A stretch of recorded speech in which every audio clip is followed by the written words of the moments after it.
Ma'rifatul Rasul. Ma'rifatul Rasul ini membincangkan bagaimana mengenal Rasul, apa saja yang perlu dikenal dari Rasul, dan bagaimana pula kita mengamalkan Islam melalui petunjuk Rasul. Yang penting dari paket ini adalah kita mengetahui, memahami, dan dapat mengamalkan sunnah Nabi dan menjalankan ibadah dengan baik. Pentingnya iman kepada Rasul. Iman kepada Rasul adalah salah satu rukun iman. Seseorang tidak dianggap muslim dan mukmin kecuali ia beriman bahwa Allah mengutus para rasul yang menyampaikan hakikat yang sebenarnya dari agama Islam, yaitu tauhidullah. Juga tidak dianggap beriman atau muslim kecuali ia beriman kepada seluruh rasul dan tidak membedakan antara satu dengan yang lainnya. Selanjutnya yaitu tugas-tugas dan sifat-sifat Rasul. Tugas-tugas Rasul yaitu menyampaikan atau tabligh. Yang disampaikan mereka berupa ma'rifatullah, mengenal hakikat Allah, tauhidullah, mengesahkan Allah, basyir wa nadhir, memberi kabar gembira dan peringatan. Yang selanjutnya mendidik dan membimbing, memperbaiki jiwa dan membersihkan, serta meluruskan dari hawa nafsu dan sifat-sifat tercela, meluruskan akidah serta fitrah yang menyimpang dari Islam, memimpin umat dengan menjalankan metode robani. Sifat-sifat Rasul. Yang pertama jujur, yang kedua sidik artinya benar, mustahil bersifat kizib, artinya bohong atau dusta. Yang ketiga, amanah, artinya dapat dipercaya. Mustahil bersifat hianah, artinya hianat. Yang keempat, tabligh, artinya menyampaikan. Mustahil bersifat menyembunyikan.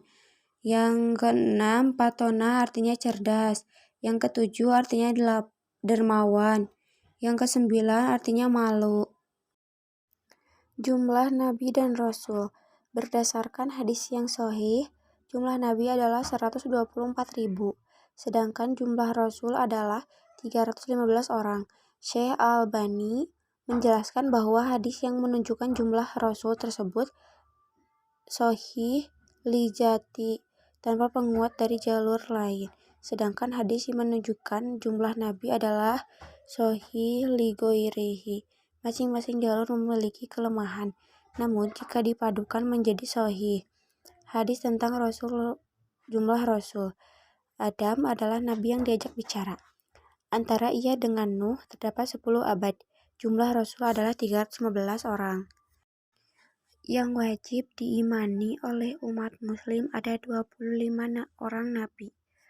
Yang pertama Adam, Idris, Nuh, Hud, Saleh, Ibrahim, Lut, Ismail, Ishak, Yakub, Yusuf, Ayub, Syuaib, Musa, Harun, Zulkifli, Daud, Sulaiman, Ilyas, Yasa, Yusuf, Zakaria, Yahya, Isa, yang terakhir yaitu Nabi Muhammad SAW. Kesimpulannya adalah Rasul adalah seorang yang penting bagi manusia, khususnya umat Islam, karena tanpa Rasul kita tidak bisa melaksanakan syariat Islam dengan baik. Selain itu, kita juga harus mengetahui berapa jumlah Rasul. Kita juga harus mengimani Rasul karena telah dijelaskan dalam Al-Quran dan hadis, serta Rasulullah adalah panutan yang baik untuk kita contoh, baik secara batin dan fisik. Hajatul insan ilal Rasul. Apa yang dimaksud insan dan fitrah? Al-insan yaitu manusia.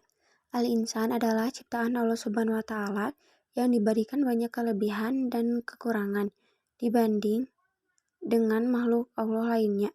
Di antara kelebihan manusia adalah fitrah, agama Allah yang dijanjikannya kepada manusia sesuai dengan fitrahnya. Selanjutnya yaitu al-fitrah atau fitrah. Fitrah yang ada pada manusia dapat menilai buruk laku masyarakat ataupun dirinya. Ini disebabkan oleh fitrah yang dimiliki oleh manusia sejak ia lahir, meski ia dilahirkan oleh orang tua maupun jahiliyah. Wujud al-Khaliq, keberadaan Sang Pencipta. Keberadaan atau eksistensi pencipta merupakan sesuatu yang tak dapat diingkari. Allah sebagai pencipta atau Rob di dalam Al-Quran diakui oleh orang kafir sekalipun. Ibadatul Kholiq, mengabdi pada Sang Pencipta. Manusia secara umum mendapat perintah dari Allah Subhanahu wa Ta'ala untuk mengabdi kepadanya. Pengabdian kepada Allah adalah sebagai hasil dari akibat pengakuan kita kepada Allah selaku Sang Pencipta. Al-Hayya Al-Munajjamah, artinya hidup yang teratur. Petunjuk dari Allah adalah untuk memandu manusia ke arah yang baik. Semua perintah dan bimbingan dari Allah Subhanahu wa Ta'ala adalah baik bagi manusia yang diciptakannya karena sesuai dengan fitrah.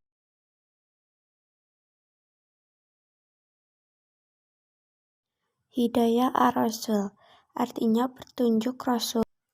Jika kita hendak mengikuti perintah Allah, maka kita harus mengikuti perintah Rasul. Jika ingin menginginkan Allah, maka kita perlu petunjuk Rasul. Kaidah ini adalah kaidah Rabbani yang dibawa oleh Islam.